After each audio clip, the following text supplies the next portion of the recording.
Desde la época colonial y hasta principios del siglo XX, Caldera ha sido el principal puerto de la vertiente del Pacífico costarricense. A finales de los años 60, a raíz del crecimiento de la población alrededor de Punta Arenas y del congestionamiento y poca operación,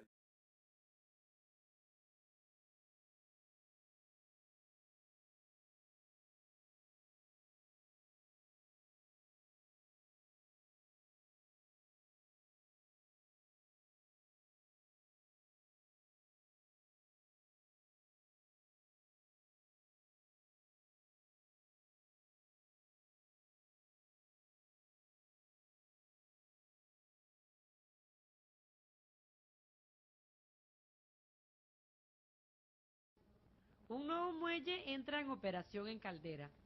Es el muelle más profundo del país y permite atender buques de hasta 210 metros de largo.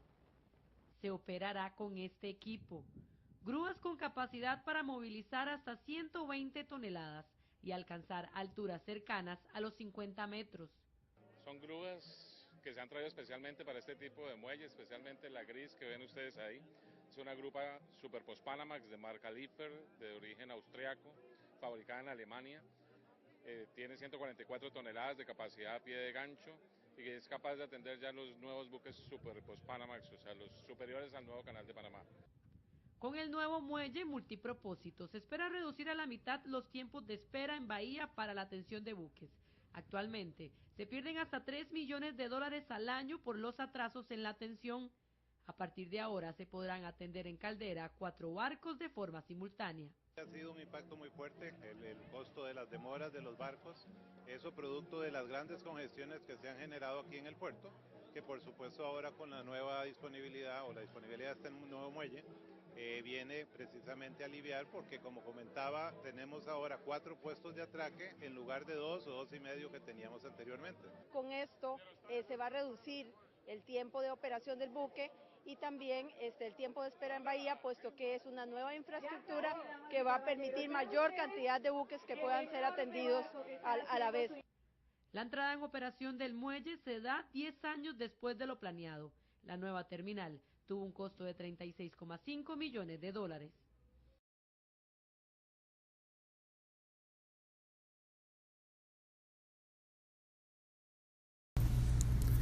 La naturaleza del mercado del sector portuario centroamericano es de vasta importancia.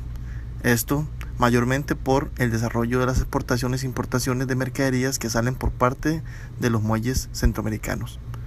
En Puerto Caldera es de gran importancia para nuestro país. Esto por los diferentes focos de desarrollo que existen alrededor de Puerto Caldera. Como sabemos, existe la zona franca de Punta Arenas y además de eso en las provincias de Alajuela. A continuación vamos a hacer la presentación de un video donde aparece el subgerente del INCOP, que es el ente concesionario, y además de eso el supervisor de la fiscalización de Puerto Caldera. Es importante recordar la importancia que tiene este proceso de fiscalización para el bienestar de la concesión como tal. Debemos tener claro que los mayores logros que han existido en este proceso es el mejoramiento de los diferentes servicios que brinda Sociedad Portuaria de Caldera, y esos son uno de los más grandes bastiones que tenía el puerto con sus necesidades ante la diferencia que existía con puertos más competitivos en Centroamérica. A continuación, el video. Inicia el proceso de concesión de Puerto Caldera y en ese momento el INCOP asume el rol de fiscalizador de los contratos, hecho que hasta ese momento era inédito en Costa Rica. Hoy, 10 años después de iniciado este proceso, se comienzan a cristalizar las acciones tomadas desde el año 2015 y a recibir los frutos de ello, que vienen mejora de los indicadores portuarios. Por ejemplo, el indicador de movimientos de contenedores hoy alcanza 60 contenedores por hora. La tasa de tiempo de espera se ha reducido en un 50% para buques portacontenedores y en un 56% para buques graneleros. Todo esto incide en el precio final de los productos que importa Costa Rica por este puerto. Sin lugar a dudas, gran parte del éxito de este proceso ha sido la supervisión ejercida por el INCOP a los concesionarios, el cual controla la gestión que se ejecuta en Puerto Caldera con personal profesional especializado en temas portuarios. Este proceso se encuentra a la mitad del camino y el futuro es retador. Nuestro objetivo en INCOP es convertir a Puerto Caldera en el puerto de referencia del Pacífico Centroamericano, lo que al final incidirá en la competitividad de Costa Rica.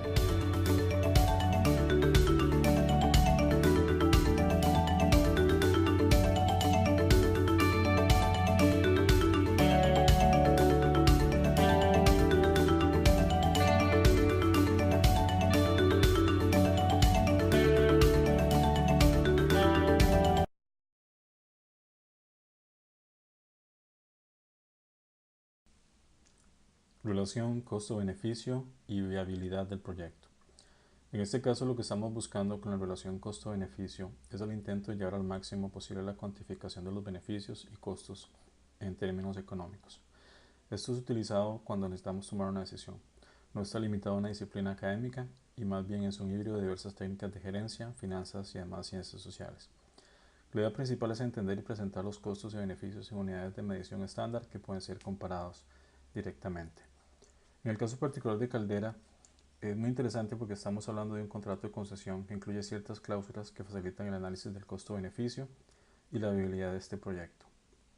Primero que todo es importante tomar en cuenta que según datos de la Unidad de Estadística del INCOP, el movimiento de carga tenía un aumento positivo en el periodo 2000 a 2011, llegando a su punto máximo en el 2011 tanto en importación como en exportación.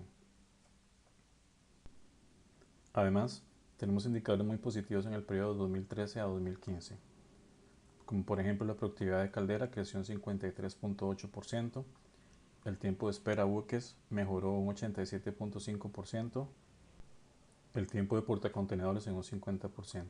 En general, la productividad portuaria mejoró más de 100%. Dentro del contrato de concesión podemos encontrar que la tarifa utilizada no es libre, sino que está sujeta a regulaciones, influenciada por la rentabilidad promedio en el largo plazo. Además, dentro del contrato existe una rentabilidad mínima de 14.3%, que de no ser cubierta por los ingresos propios de la actividad, deberá ser cubierta por el Estado. Al tener esta rentabilidad garantizada, la viabilidad de este proyecto es completamente favorable. Estrategias de control. Empecemos por definir que una estrategia de control es aquella estrategia que se adapta a los requerimientos de la dirección estratégica mediante diferentes sistemas de control. Estas estrategias deben cumplir una serie de requisitos. Deben estar enfocadas en actividades específicas del puerto. Por ejemplo, un control de finanzas debe estar enfocado precisamente a esa área versus un control enfocado a operaciones. Aún así, ambos controles deben tener como meta final la alineación a las metas y objetivos estratégicos de Caldera. Pronto reporte. Deben reportar prontamente cualquier desviación en los procesos. Debe ser un control objetivo. Debe ser definido de tal forma que no quedan dudas sobre sus resultados. Debe ser flexible. Aun cuando reporte errores, debe ser capaz de mantener el control de las operaciones aún con esos errores. Deben ser económicos. Además, deben ser comprensibles, especialmente para usuarios finales. Debe ser fácil de usar para asegurarnos su máxima utilidad. Y debe identificar la acción correctiva. El control debe conducir a la acción correctiva. Aun cuando un sistema detecte la anomalía o desviación, es necesario que el sistema reporte de dónde se dan los errores, quién lo está causando y qué se debe hacer al respecto. Cualquier estrategia que queramos implementar se debe analizar sobre la premisa de que estamos hablando de una concesión, donde existe un contrato con términos y condiciones predeterminados. Antes de poder hacer cualquier cambio significativo, debe abrirse él o los temas de discusión por las partes involucradas. Estrategia de focalización. El objetivo de esta estrategia es concentrarse en un segmento específico de la línea de productos de un mercado geográfico. Como sabemos, en el puerto de Caldera también atracan barcos con turistas. El objetivo de esta estrategia es poder dividir las funciones junto con el puerto Punta Arenas. De esta forma, Caldera se puede enfocar en los buques de carga, optimizando sus operaciones, mientras que los buques o cruceros pueden utilizar el puerto Punta Arenas, donde existirían mejores condiciones para el turista. Estrategia de diversificación. Lo que buscamos con esta estrategia es ampliar la gama de servicios de la empresa al llegar a nuevos mercados. Por ejemplo, se puede explorar aquellos productos que son importados y exportados en la zona atlántica de nuestro país o inclusive en países vecinos.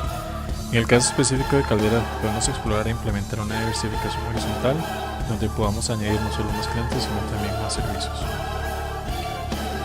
Estrategia de control alto, valor bajo. Al considerar el puerto de Caldera como un monopolio tradicional en la región, podemos notar que no tienen que preocuparse por captar tráfico, ya que este depende de los requerimientos de los cargadores y armadores. además por el impulso de intereses nacionales, como un aumento en la competitividad, pero no necesariamente por una mejora en la competitividad del puerto. Esto presenta una oportunidad importante para influenciar positivamente el mercado.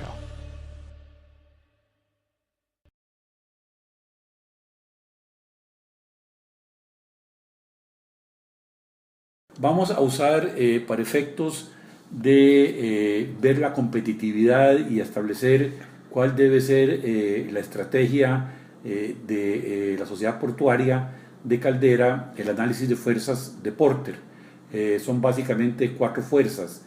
La primera de ellas habla del poder de los consumidores, y en este caso vemos que los consumidores de la sociedad portuaria de Caldera es prácticamente corporativa o institucional, con poco poder de negociación o ninguno. Las tarifas son fijadas por ARECEP a través del Estado, de tal manera que el consumidor, el usuario del puerto, es poco lo que puede negociar. La segunda fuerza de Porter, para efectos de ver la competitividad, se constituye en los productos sustitutos, y podríamos decir que los únicos sustitutos de transporte que hay para el puerto de Caldera serían vía aérea o vía terrestre, ambos, uno muy caro, el de la vía aérea, y otro muy costoso en cuanto a tiempo y tedioso en cuanto a la parte de operación para para convertirse en un posible sustituto en Centroamérica. El tercer elemento que nos cita Porter es el poder de los proveedores, y sabemos que los proveedores de Caldera son básicamente institucionales, excepto los remolcadores, los prácticos y algunas lanchas. El resto de los servicios provienen de servicios del Estado. Otro riesgo que contempla en cuanto a la posibilidad y en cuanto a la solidez de la sociedad portuaria en su operación es la entrada de nuevos competidores. La entrada de nuevos competidores, de acuerdo a la concesión adjudicada al consorcio portuario, que vence en el año 2026 y que es prorrogable, es única.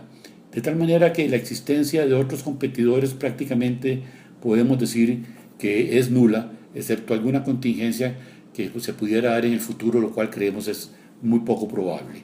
Por tanto, analizando estas 4 variables, podemos afirmar que la posición de competitividad es muy sólida, amparada a la ley de concesiones y, por supuesto, al buen cumplimiento del contrato concesionario y mejoramiento de los servicios en tiempo y costo, tanto para los exportadores como para los importadores. También incluimos dentro de nuestro análisis un análisis del método, a través del método Canvas, el cual nos permite también evaluar cuál sería la propuesta de valor, y vemos que es coincidente con el análisis de Porter en el sentido de que es el cumplimiento del contrato propiamente dicho y el buen servicio que se dé lo que establece la solidez financiera de la compañía. Por tanto, definiremos la orientación estratégica en el siguiente sentido. Diremos que, dada su visión y su misión, tiene una condición competitiva sólida. La orientación estratégica se ha de dar hacia el mejoramiento continuo de la eficacia del sistema de gestión portuaria en cumplimiento del contrato de concesión y beneficio económico de la población y economía costarricense, tanto el sector consumidor, empresarial y laboral. Y en términos operativos, aquí adquiere importancia la disminución de los tiempos de espera en bahía, aumentando así la eficiencia del puerto, lo mismo que la atención de buques de un mayor calado y la protección al medio ambiente. Todo esto creando un valor económico para la sociedad costarricense al abordar estos temas. En cuanto al análisis de riesgo para la concesión portuaria, básicamente los riesgos en cuanto al análisis están amparados al contrato que ya hemos mencionado. Hay 4 factores que definimos como los más importantes en cuanto al análisis de riesgos. Uno es el equilibrio económico-financiero, el cual está establecido con toda claridad en la garantía que está dando el Estado de un 14.3% de tasa interna de retorno que garantiza el Estado. El riesgo de demanda, que igualmente podría afectar esta tasa de retorno, igualmente está garantizada por el Estado, lo mismo que el régimen económico del contrato, en términos generales, igualmente garantizado. Respecto a la disponibilidad, que es otro operativa, que es otro de los riesgos que se establece dentro de como probables, está garantizado por la infraestructura que tiene el puerto en estos momentos, lo mismo que por algunas obras que debe dar el Estado, como tiene que ver con los canales en cuanto al calado para ingreso de buques y otras obras de infraestructura dentro de Caldera. Los riesgos operativos, que son riesgos mínimos, están constituidos básicamente por la parte de seguros, el aseguramiento a través de compañías aseguradoras, y luego tenemos que están paradas la compañía a órganos como la OEA, que es el operador económico autorizado, el PROFAC, las normas ISO que garantizan protocolos de eficiencia y garantizan un buen servicio a la gestión portuaria.